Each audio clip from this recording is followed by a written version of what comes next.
Hey guys, welcome back to another one of my tower fantasy videos, where today we're going to be going over a artificial island guide where I'm gonna be showing you different routes, where to find all the dead blocks, and not only that, the best type of resources to collect for your whole entire island. So let's go ahead and get into the video. So the first thing that you need to know when you're opening up tower fantasy and you're looking for the artificial island is you can only unlock it by getting a certain amount of exploration points in the overworld or whatever, or you get to level 60. As you can see, I'm level 62, so we can click M right here on my PC, and this is a separate island.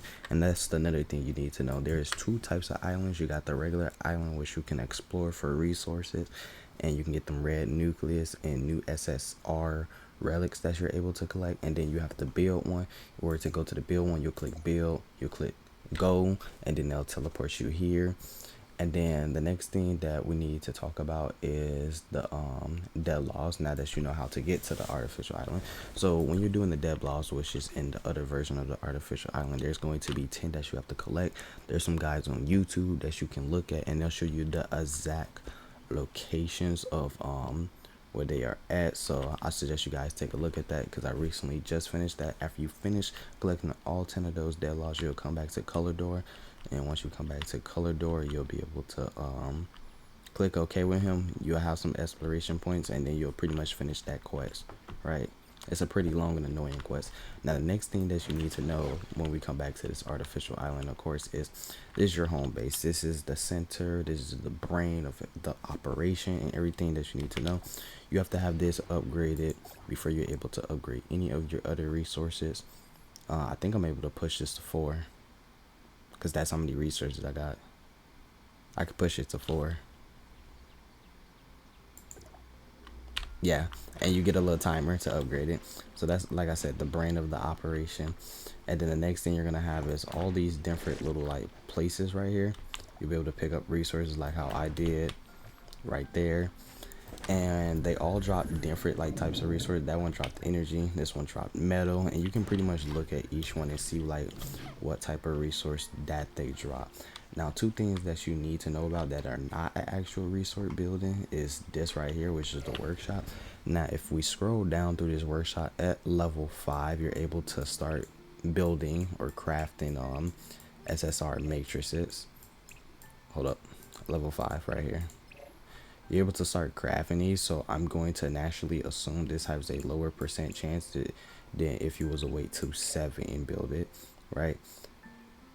So you want to go ahead and get to level 7 first, because I think this has a higher drop rate. Or is it just cheaper? Let me see. Okay, it's not cheaper, it's more expensive, but I'm going to assume it has a higher drop rate. So you want to go ahead and get your buildings to level 7 as quick as possible, so you can have the highest possible chance of getting the SSR. You can start possibly grinding for your SSR matrices and building them. And the next thing we're going to do is come over to this exchange store. This exchange store is essentially going to have some weeklies, some monthlies, and one-time limited, meaning once you buy it, you have it. Now if we come all the way down here to the tech store token, this is a new vehicle you'll be able to buy. I don't know how fast it is, but it looks freaking fast. I mean, come on, Crazy Meteor. If the vehicle's not fast, then I don't know what to tell you. So I bet you're wondering, how the heck do I get these little tech store tokens? Well, you'll get these tech store tokens by coming to each one of these different types of resources, right? We'll start off with metal just to show you an example. 20,000 pieces of metal. Once you get 20,000 pieces of metal, you'll be able to buy one copy, another copy here, one more here, and you get the point. You go to each one of these and you'll essentially buy one of these tech store tokens. Once you have these tech store tokens all brought up, you'll come to the tech store token shop. Now I don't know if they're gonna ever add anything else to this, but you'll buy it, and then you'll be able to open up Control Alt right here. You'll click vehicles, and you'll have the vehicle unlock. It even tells you how to get it, so that's pretty cool. The next thing you need to know about artificial island is where can I grind the resources and what type of enemies that I'm going to be able to get the resources from. So there's just 4 different types of mobs I like to talk about when it comes to grinding resources. The first and most important mobs to do is going to be your world bosses, which drops all types of good material, and only certain type of material can be dropped from these world bosses. So if you hit right here, we go to my Discord, I actually have a list where only certain materials come from bosses and the other material comes from living animals. So the different types of enemies that I would like to say that you're able to look in Artificial Island and actually grind is bosses, which I feel like is your most important. You have elites, which drops a good amount of resources. You have your mobs, which drops a good amount of resources, and then you have your living animals, right? If I can type that right. I'm laying down doing this, right? So those are 4 different types of enemies or mobs that drop different types of resources, and I feel like they drop this amount of good resources in this order, with the bosses dropping the best and the most resources you can get inside the game.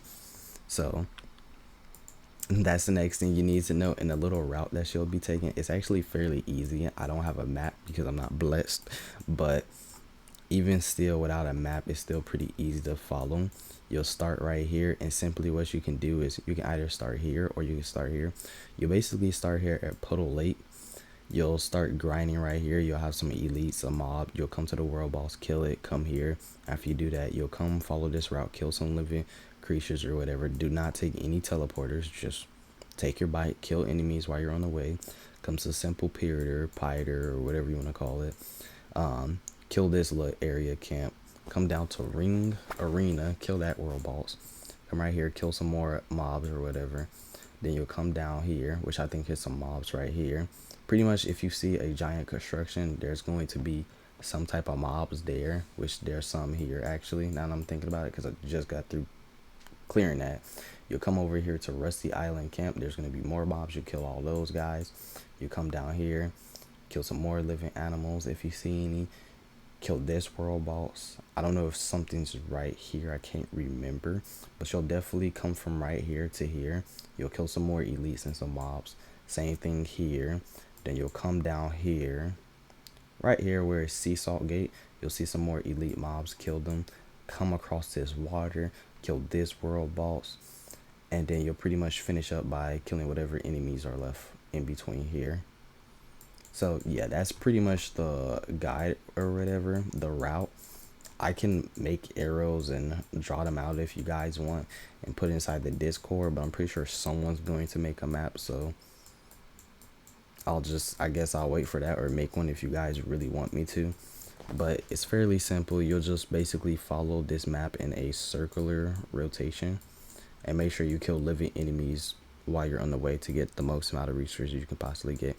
And for the respawn time, I'm hearing everyone say that it's 24 hours for global. For CN, the world bosses I think had a 7 to 5 day timer, and then I think the enemies inside of the base had a 3-day timer. I'm not sure if that applies to global or if that's just CN, but for this guide, we're just going to say that everything respawns back within 24 hours. So that's pretty much everything that you need to know about Artificial Island. It's not pretty hard. It's pretty straightforward to the point. Just make sure that you have everything. I would recommend upgrading everything first before you start doing any building and exchanging inside of those little stores. But like I said, if you did like the video, do not forget to leave a like, comment, and subscribe. And I'll see you guys in the next one. Peace.